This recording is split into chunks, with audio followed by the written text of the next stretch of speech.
کسی بہترین اردو داں کا جملہ نہیں، بلکہ یہ اللہ کا قرآن ہے۔ فرمایا مشکل میں تم ہو تو گراں میرے محبوب پہ گزرتا ہے۔ حضور تو جلدی کرتے ہیں تمہاری بھلائی چاہنے میں، کیوں؟ رشتہ بڑا گہرا ہے۔ النبی اولیٰ بالمؤمنین من انفسہم، فرمایا یہ وہ محبوب ہیں جو تمہاری جانوں سے بھی تمہارے زیادہ قریب ہیں۔ رسول کائنات صلی اللہ تعالیٰ علیہ وآلہ وسلم امت کے حق میں نرم دل رکھتے، نرم۔ لوگ سمجھتے ہیں شاید کسی کا بھلا یہ ہوتا ہے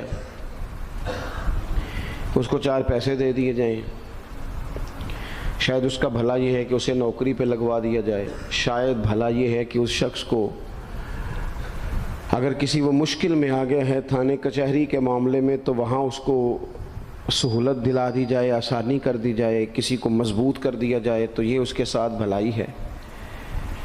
میرے رسول پاک صلی اللہ تعالیٰ علیہ وسلم نے بتایا کہ میں نہ مکارم اخلاق کی تکمیل کے لیے آیا ہوں، میں تمہارا وہ نفع کرنے آیا ہوں کہ تمہارا دل ساری جگہوں سے ہٹا کے رب رسول کی طرف مائل کرنا ہے، تمہاری طبیعتوں کے اندر جو سختی ہے اسے نرمی میں بدلنا ہے، تمہارے مزاجوں کے اندر جو بے لگام خواہشات ہیں انہیں شریعت اسلامیہ کی پابندی کی لگام دینی ہے۔ حضور سید عالم علیہ السلام نے لوگوں کی اصلاح کا جو دیکھیں نا، اگر کسی گھر میں بگڑے بچے سنور جائے نا تو روٹی تھوڑی بھی ہو تو گزارا ہو جاتا ہے، اگر گھر والے اخلاقاً اتنے اعلیٰ ہوں، ایک دوسرے سے پیار کرتے ہوں تو تھوڑے پیسوں پر بھی وقت گزر جاتا ہے۔ رسول پاک کا دل دھڑکتا تھا، کس لیے؟ صرف اس لیے نہیں کہ لوگوں کو نوکریاں مل جائیں، مال مل جائے، لوگ جو ہیں ان کے گھر کشادہ ہو جائیں، بلکہ حضور کا دل دھڑکتا تھا کہ لوگ دوزخ سے بچ جائیں، جنت کی طرف ان کا سفر ہو جائے، ان کے دلوں سے حسد کو، تکبر کو، غرور کو، انا کو، خود پسندی کو، عجب کو نکال دیا جائے۔ یتلو علیکم آیاتنا ویزکیکم، ان کا تزکیہ کر دیا جائے، دل صاف کر دیے جائیں۔ رسول پاک صلی اللہ علیہ وسلم احساس کے ساتھ جاتے ہیں۔ ہمارے ہاں نا تبلیغ ہوتی ہے لیکن اس میں درد نہیں ہوتا، الا ماشاء اللہ، اچھے لوگوں کی بات نہیں کرتا۔ لو میرے جیسے آدمی نے تقریر کرنی ہے، گھنٹہ گزارنا ہی ہے، تو پھر بعض اوقات نفس کی خواہشیں غالب ہوتی ہیں تو وہ اصلاح سے زیادہ شوق داد لینے کا غالب آ جاتا ہے۔ وہ آپ کو پتہ ہے نا، وہ ہمارے ہاں پھر وہ نقیب محفل بیچارہ کبھی بھاگ کے ادھر چلا جاتا ہے، کبھی بھاگ کے ادھر آتا ہے، کہتا ہے میں نے جملہ دینا ہے۔ اب وہ ایسے لگتا ہے جملہ نہیں دینے لگا، کوئی ایٹم بم دینے لگا ہے، جس میں اتنی اسے پریشانی، ایک جملہ کہنے لگا ہوں، سنبھال کے رکھنا، ضائع نہ کرنا، یہ نہ کرنا۔ وہ تو جملہ رہنے دے، تو آیت دے ہمیں کوئی قرآن پاک کی، تو ہمیں کوئی حدیث پاک سنا، تو حدیثی بات کر، یہ تو مطلب۔ اور پھر وہ داد کا اتنا شوق کہ جب تک سارے ہاتھ نہ کڑھیں، جب تک شمال جنوب والے نہ بول پڑیں تب تک بات نہیں ہوگی۔ یہ کیسی بات ہوئی؟ اصلاح کے اندر تو آپ کا درد آپ کی زبان سے زیادہ اثر رکھتا ہے۔ اقبال کہنے لگے کہ بات جو دل سے نکلتی ہے اثر رکھتی ہے، پر تو نہیں، پر طاقت پرواز مگر رکھتی ہے، وہ تو اڑتی ہے، وہ تو اس کی تو پذیرائی ہوتی ہے اگر بات دل سے نکل رہی ہے تو۔ عزیز بھائی یاد رکھیے گا، حضور سید عالم علیہ السلام درد دل کے ساتھ دعوت دیتے لوگوں۔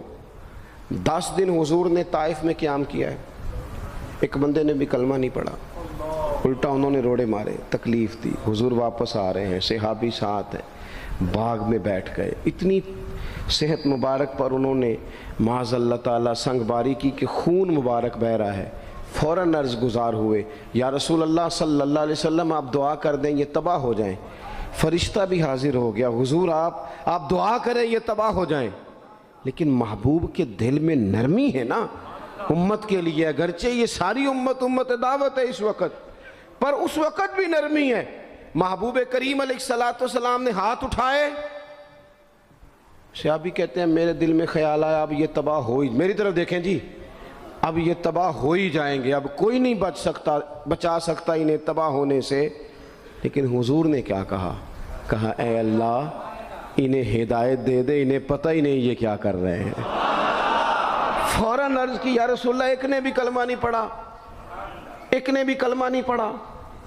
کبھی پتھر مارنے کے والے کے لیے بھی دل میں احساس ہوتا ہے، ہمیں تو کسی نے کچھ بھی نہیں کہا، کوئی گالی نہیں دی، کچھ نہیں کہا، پر ہم سخت کیوں ہیں بھلا؟ وہ ہمارے پیچھے نہیں چلتا ہاتھ باندھ کے، جی میں ہاں نہیں ملاتا، تو ہمارا دل اس کے لیے سخت ہے۔ دو ہی تو بندے ٹھیک ہے دنیا میں، ایک میں ٹھیک ہوں اور ایک جو میری ہاں میں ہاں ملائے پوری، وہ ٹھیک ہے۔ دونوں ہاتھ باندھ کے پیچھے چلے، تیسرے کو میں کیسے ٹھیک ہونے دیتا ہوں؟ میرا مزاج ہی نہیں، اللہ ماشاءاللہ ہماری طبیعت ہی نہیں ہوتی ایسی۔ خدا کے بندو، جب دل کشادہ ہوں، طبیعتیں کھلی ہوں، پھر اس طرح کا تھوڑی مزاج ہوتا ہے۔ کریم محبوب صلی اللہ علیہ وسلم سے عرض کی، حضور ایک نے بھی نہیں کلمہ پڑھا اور پھر بھی آپ کے دل میں اتنی وسعت ہے، آپ ہدایت کی دعا کر رہے ہیں، 10 دن لگائے ایک شخص بھی نہیں آ رہا۔ تو محبوب کیا فرمانے لگے؟ کریم فرمانے لگے، مجھے پتہ ہے انہوں نے تکلیف دی ہے، ایک نے بھی کلمہ نہیں پڑھا، جلدی نہ پریشان ہو جایا کریں۔ کچھ لوگ جلدی کچے جملے بوئے، ساڈی قوم نہیں ٹھیک ہو سکتی جی، ایسمو لگتا کچھ نہیں ہو سکتا دی، یہ نہیں ٹھیک ہو سکتے، فلانے نہیں ٹھیک ہو سکتے۔ شکوہ ظلمت شب سے تو کہیں بہتر تھا، اپنے حصے کی کوئی شمع جلاتے جاتے۔ اللہ کے حبیب صلی اللہ علیہ وسلم سے عرض کی، یا رسول اللہ صلی اللہ علیہ وسلم ایک بھی نہیں مانا اور آپ نے پھر ہدایت کی دعا کی۔ تو یہ میرے محبوب کا امید کا طریقہ ہے۔ کریم فرمانے لگے، اگر آج یہ نہیں مانتے تو پھر بھی تباہی کی دعا نہیں کرنی، یہ نہیں مانتے تو ان کی آنے والی نسلیں مان جائیں گے لوگ۔ اپنے دل میں جب آپ نرمی لے آتے، ہمارے نا سینکڑوں نوجوان گناہوں میں چلے گئے ایک علاقے سے۔ جو آدمی گناہ میں مبتلا ہوتا ہے نا، وہ سخت تکلیف میں ہوتا ہے۔ انسان کو جو چیز سب سے زیادہ ستاتی ہے وہ اس کی اپنی غلطیاں ہوتی ہیں۔ حدیث میں فرمایا، ما حاک فی صدرک، کھٹکتا ہے سینے میں، چبھتا ہے گناہ۔ یہ تکلیف دہ معاملہ ہوتا ہے، تڑپتے ہیں لوگ، سسکتے ہیں، لیکن روایتی انداز سارا جب ہماری مجالس اور محافل میں ہو جاتا ہے، کوئی نہیں وقت دینے والا، پیار کرنے والا، تھپکی دینے والا، بازو تھام، کوئی نہیں۔ ایک تقریر وہ ہے جو میں آپ سے کرتا ہوں، بس ٹھیک ہے گھنٹہ گزارنا ہے، تو وہ بھی کئی میری طرح کے لوگ ہیں جو جمعرات کو فیصلہ کرتے ہیں سویرے کیا بیان کرنا ہے۔ حالانکہ میری طرح کے جو چھوٹے ہیں وہ ہفتے سے ہی تیاری شروع کر لیتے ہیں تاکہ کچھ غور فکر کر کے قوم کے سامنے رکھا جائے، ضروری۔ اب ایک تقریر میں آپ سے کرتا ہوں، سمجھانے کے لیے عرض کرتا ہوں، ایک تقریر ایسی ہے جو خطیب صاحب آپ سے کرتے ہیں، اور خدا نہ خواستہ اللہ تعالیٰ معاف کرے، صرف سمجھانے کے لیے، اگر ان کو پتہ چل جائے کہ ان کا بیٹا کسی غلطی میں مبتلا ہو گیا تو پھر بھی اسی طرح ہی داد و تحسین کے لیے لاش پش کر کے تقریر ہوگی؟ نہیں، پھر یہ انداز نہیں ہوتا۔ پھر تو بچہ کو سامنے بٹھا کے باپ اپنی پگڑی اس کے پیروں میں رکھتا ہے، پھر تو ماں دوپٹہ پیروں میں رکھتی ہے، کہتے پتر میری کمائی نہ اجاڑ دینا، اور نہ پتہ چلا تو سگریٹ پینے لگ گیا، خدا خیر کرے، تیری مہربانی۔ سوتا نہیں، اس کا چہرہ پریشان ہے۔ اب بات آئی ہے نا، اب یہ وقت آیا تبلیغ کا، اصلاح کا۔ اسے منت کر کے سمجھایا، اس کو گزارش کی، اس نے کہا ابا جی غلطی ہو گئی تھی، آئندہ نہیں کرتا، پوری اس نے تسلی دی، پھر بھی نہیں سوتا۔ بچہ تو وعدہ کر کے چلا گیا، پھر بھی نہیں سویا، وہ اپنے کمرے میں چلا گیا اور اس نے مصلی بچھا لیا۔ کہا یا اللہ یہ میری عمر کی کمائی ہے، مالک اسے ہدایت دے دے۔ او بھائی جب تو اس انداز میں ملت کے ہر بیٹے کی اصلاح کرنے لگے گا، اور اس سے مراد صرف خطیب واعظ ہی نہیں، حضور نے ہم سب کے ذمہ لگایا تھا، بلغ عنی ولو آیا، ہم سب کی ذمہ داری ہے لوگوں کے لیے، لوگوں کو قائل کریں۔ مجھے بتاؤ اپنی ذات کے حق میں قائل کرنا ہو تو کرتے ہیں کہ نہیں؟ ہوتا ہے نماز کی دعوت ہم کیسے دیتے ہیں؟ ہم کہتے ہیں پڑھ لیے کر نماز، اتنے پیسے کہاں لے کے جائے گا، یہی دعوت ہوتی ہے نا۔ وہ کہتا ہے تو نے اپنی قبر میں جانا اور میں نے، یہ تو ہے ہمارا دین کے حق میں۔ وہ محفل میں آنا اگر ٹائم ملا تو ٹھیک، یہ ہے دین کے حق میں۔ اور جب اپنی باری آئے، کسی سے 50,000 روپے چاہیے تھے، فون کیا اس کو، ملنا تھا، وہ کہتا حکم کریں، کہتے نہیں ٹیلی فون والی بات نہیں، کہتے میں تو 2 بجے ملوں گا، تو 2:30 بجے مل، پر میں مل کے کرنی ہے۔ پھر جاتے ہی اس سے 50,000 مانگا نہیں، پہلے منت کی، دکھ سنایا، پھر اسے ثابت کرایا کہ تیرے علاوہ دینا بھی کسی نے نہیں، سارے غلط بندے ہیں، تو ٹھیک ہے معاذ اللہ۔ پھر اس کو یہ بھی ثابت کرایا وقت پہ واپس کر دوں گا۔ اتنی ساری گزارش کر کے رو دھو کے جب وہ پورا قائل ہو گیا تو آخر میں کہا مجھے 50,000 صحیح کہہ رہا ہوں؟ ہاں نہ تو کرو نا، چلو ہلکا سا ایسے ایسے تو کرو نا، ہوتا ہے کہ نہیں ایسے؟ او بھائی اپنے حق میں قائل کرنا تھا تو تجھے سارا طریقہ آتا تھا، اور رب رسول کے حق میں قائل کرنے کا تجھے طریقہ ہی نہیں آتا، تجھے پتہ ہی کوئی نہیں کہ کیسے قائل کرنا ہے۔ اپنے لیے تو نے قائل مائل کرنا تھا، سارا پتہ تھا، سب خبر تھی کیسے منانا ہے، اور کسی کو مسجد کے لیے منانا تھا تو کہتا ہے جی میری کو مانتے ہی نہیں، میری کون سنتا ہے۔ آپ جب تک اس درد سے، زازان نام کا ایک گویہ تھا بغداد میں، گاتا تھا، آواز بڑی سریلی تھی، بڑے لوگ اس کے گرد جمع ہو جاتے، حضرت عبداللہ ابن مسعود رضی اللہ تعالیٰ عنہ، حضرت عبداللہ ابن مسعود، یہ وہ خوبصورت ہستی ہیں کہ محبوب نے فرمایا ان سے قرآن سیکھا کرو، یہ اسی طرح پڑھتے ہیں جس طرح میرے اوپر نازل ہوا تھا۔ حضرت عبداللہ ابن مسعود رضی اللہ تعالیٰ عنہ صحابہ میں مفتی، صحابہ میں قاری، بڑے آدمی۔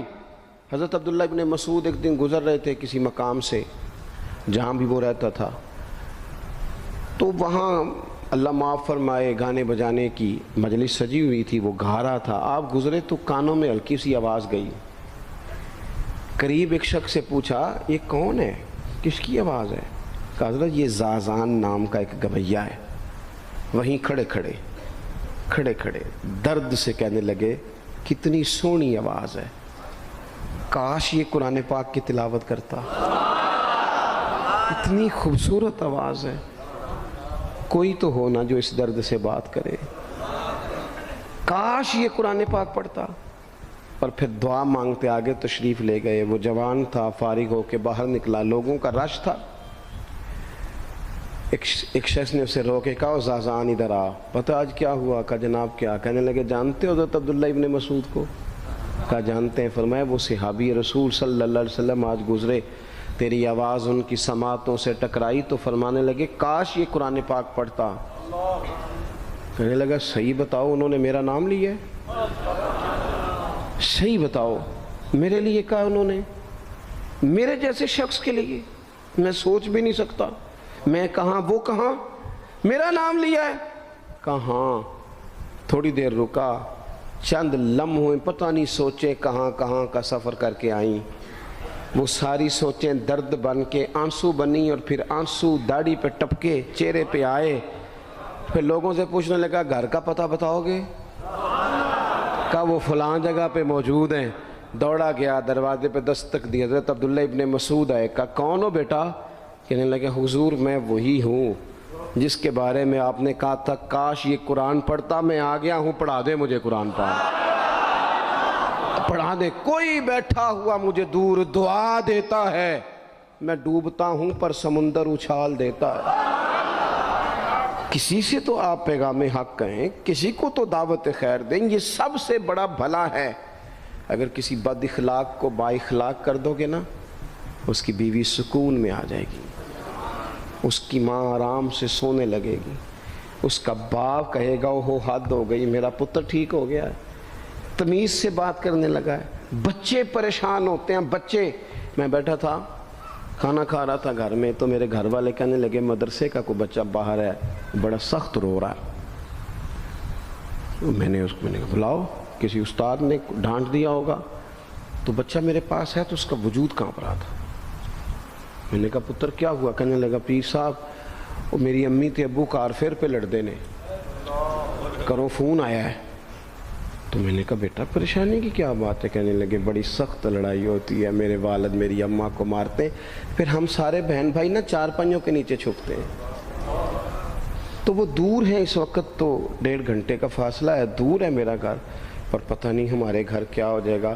پیر صاحب آپ دعا مانگے نا، آپ دعا کریں نا۔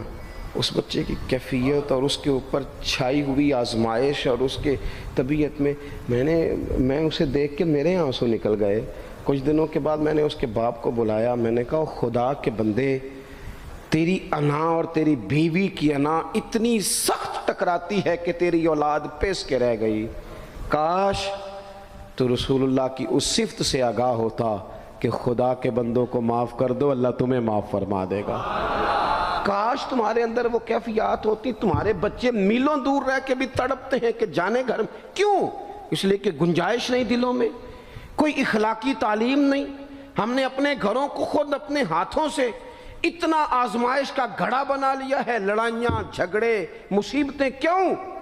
کہ پیسوں کی تو تبلیغ روز ہوتی ہے کہ کمانے چاہیے، مال کی تبلیغ تو روز ہوتی ہے، درد نہیں بٹتا، اخلاق کی بات نہیں ہوتی۔ اور سجنوں، ہمارا غریب گھر تھا، پر میرے ابا جی جب گندم کا سیزن ختم ہوتا گھر میں لے کے آتے تو ہمارے گھر کے سین میں کھڑے ہو کے فرماتے، لو پتر کسی دا گھر وال نہیں تکنا، میں دانے پاتے نے پھڑو لیتے تھے تو اڈی ماں نے اچار پا دیتا ہے، اب پرواہ نہیں۔ اس سادگی کے ساتھ، اس آسانی کے ساتھ گزارا ہوتا تھا۔ میں نے ایک دفعہ کہا، میں نے کہا ابا جی لوگ بڑا بڑا پیغام دیتے ہیں، پیسے کماؤ پیسوں، آپ نہیں دیتے پیغام، چلیں یہ بتا دیں کوئی شے پسند نہیں کھانے میں؟ کہنے لگے بیٹا بھوک لگی ہو تو ہر شے پسند ہو، نہ لگی ہو تو نخرا ہی نخرا، اگر طلب ہوگی تو یہ بھی تمہیں نفع دے گا، لیکن اپنے گھر میں سکون رکھنا، اطمینان رکھنا، اس ٹینشن سے اپنے ایک دوسرے کو اخلاق کا سبق پڑھائیں، دلوں کی نرمی کا درس دیں، تھوڑی سی کوشش کریں جس سے ہمارے گھر بچ جائیں۔ اور اگر کوئی بندہ گناہگار نظر آئے تو اس پر تنقید نہ کریں، تنقید نہ کریں، مجھے صحیح بتانا، دل پہ ہاتھ رکھ کے۔ خدا نہ خواستہ کسی کا بچہ بچی معاذ اللہ، اللہ بچائے سب کو، بگڑ جائے تو کیا وہ چوک میں کھڑے ہو کے چسکے لے لے کے بتائے گا کہ بچہ میرا بگڑ گیا؟ بولو سارے، بولو جلدی سے۔ تو پھر پڑوسیوں کا بچہ بگڑا ہے تو پھر چسکے کیوں لیے؟ گلی میں کسی کی بیٹی سے معاذ اللہ خدا نہ خواستہ کوئی ایسی غلطی ہو گئی تو جگہ جگہ باتیں کی، تیاں سانجیاں نہیں ہوندیاں؟ اپنے بچے کے بارے میں جب تو کہتے چھپ جائے بات، دیکھنا۔ حضرت سیدنا جنید بغدادی کہتے ہیں میرے ماموں تھے حضرت سری سختی، میں اپنے ماموں سے ہی بیعت تھا، انہی کی خدمت میں رہتا تھا۔ فرماتے ہم جا رہے تھے، ایک دن انہوں نے چھڑی پکڑی ہے، ایک ہاتھ میں مجھے تھاما ہے، تھوڑا آگے گئے تو رش تھا، چند لوگ کھڑے تھے، تو حضرت سری سختی مجھ سے کہنے لگے جنید دیکھ تو صحیح رش کیوں ہے؟ تو میں گیا تو ایک نوجوان شراب پی ہے، معاذ اللہ نشے میں دھت لیٹا ہے، ارد گرد لوگ کھڑے، اور وہ چونکہ پوری طرح اس پر نشہ غالب ہے تو اول فول باتیں کر رہا ہے، لوگ بھی اس کے ساتھ جو ہے وہ ہنسی مذاق کر رہے ہیں، اس کا مذاق اڑا رہے ہیں، رش ہے۔ میں نے آ کے کہا حضور دفع کریں، ایک شرابی لیٹا ہے، لوگ بھی مذاق اڑا رہے ہیں اور بس ایسے شغل لگا ہوا ہے۔ سارے لوگ تماش بین نہیں ہوتے۔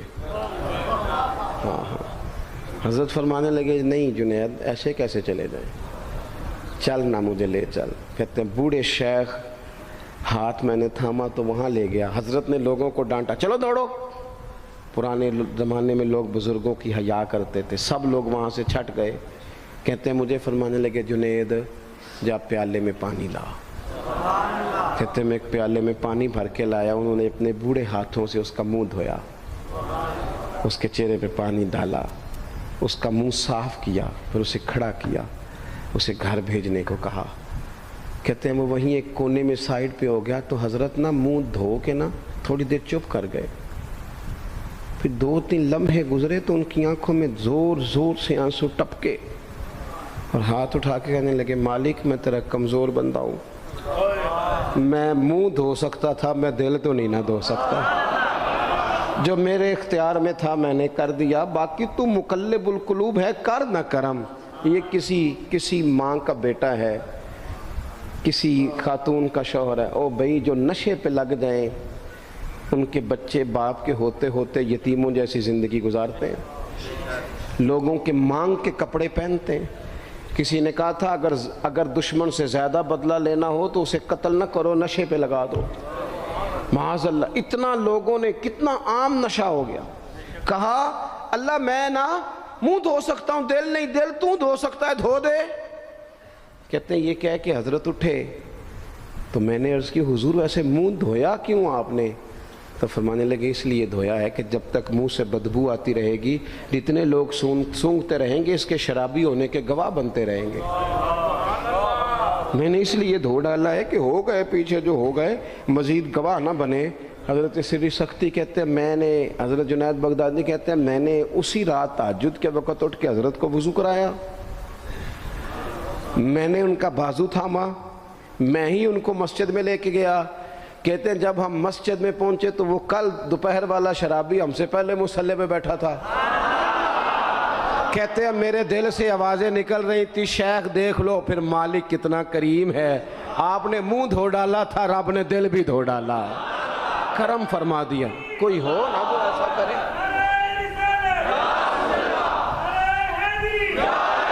آؤ نا سنگیوں ملیں، ایک دوسرے کا منہ تو دھونا شروع کرے نا، آؤ نا ایک دوسرے کو یہاں تک تو ہم یہاں تک وضو کا پانی تو فراہم کریں نا، کچھ تو خیر تقسیم کرے۔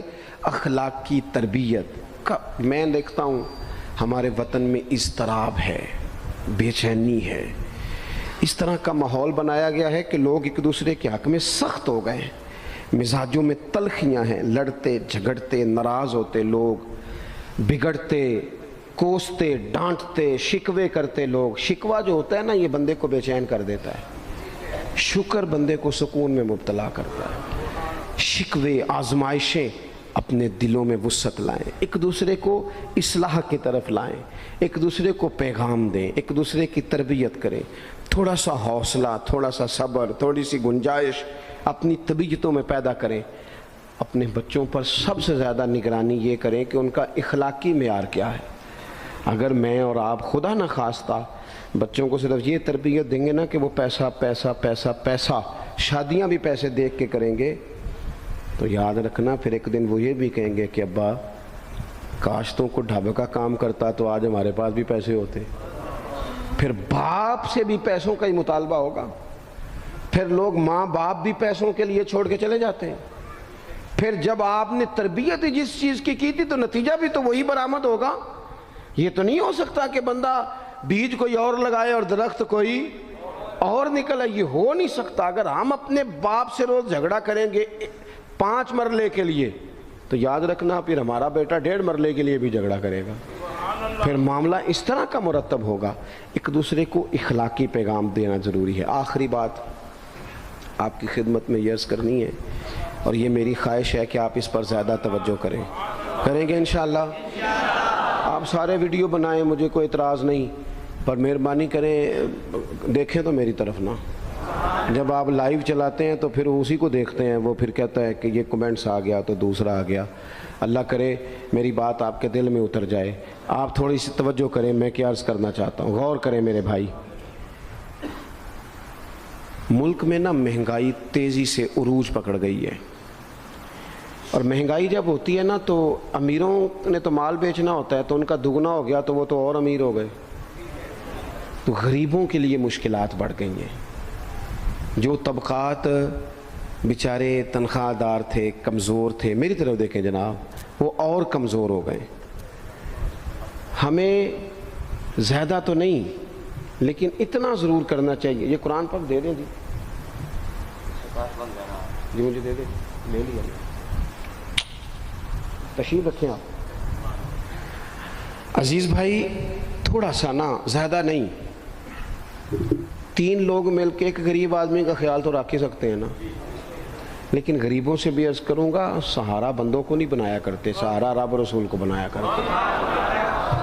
کسی سے تھوڑی سی مدد لینا تو ٹھیک ہے، چلو آگے جانے کے لیے تھوڑا سا سہارا لے لیں کہ اب مشکل ہے تو یہ کراس نہیں ہو رہا رستہ، تھوڑا سا سہارا تو لے لیں۔ لیکن جو لوگ مستقل سہاروں پہ آ جاتے ہیں ان کا تو پھر اپنی طاقت ہی ساری ختم ہو جاتی ہے۔ گردن کو جھکا دیتا ہے خیرات کا پتھر، جہاں میں مانگنے والوں کے سر کبھی اونچے نہیں ہوتے۔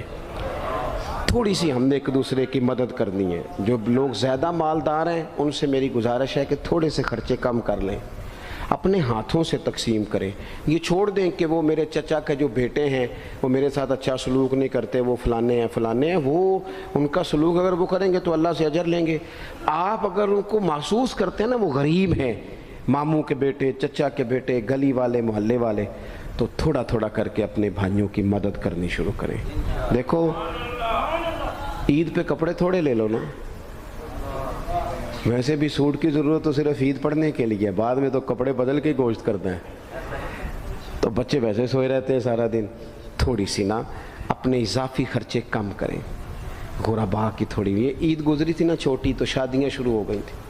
میرے پاس لوگ بہت زیادہ آتے ہیں، چونکہ نیک آدمی سمجھ کے اچھا گمان کر کے لوگ دعاؤں کے لیے کہتے ہیں، تو ان کے دکھ سن کے نا تو کئی دفعہ سوچتے ہیں کہ یار یہ جو امیروں نے اتنے مہنگے مہنگے ہوٹلوں میں روٹیاں کھائیں، اتنی مہنگی مہنگی گاڑیاں پجارو، یہ اللہ کے حضور جواب بھی تو دینا ہے نا.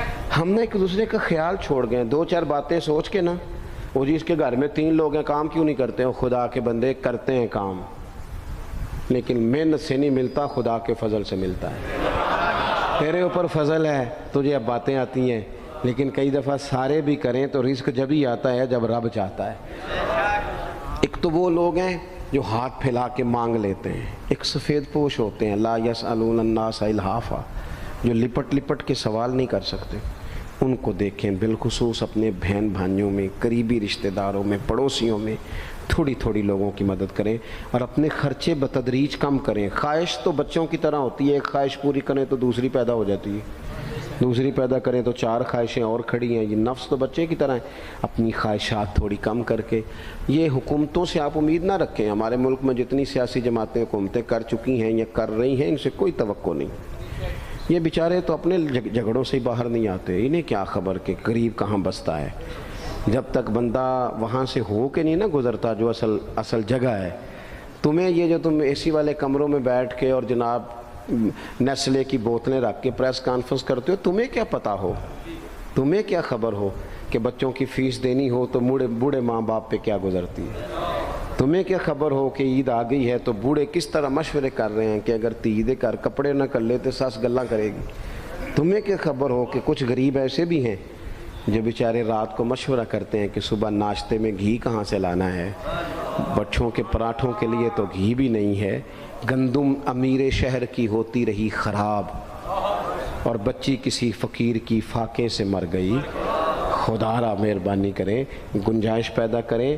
بندہ کبھی بھی جیب کا سخی نہیں ہوتا. بخاری شریف میں پورا باب ہے کہ بندہ غنی دل کا ہوتا ہے. اپنے دل کا غنا اپنے اندر لائیں. جب آپ کا دل سخی ہو جائے گا ساری چیزیں ٹھیک ہو جائیں گی. اللہ تعالیٰ مجھے اور آپ کو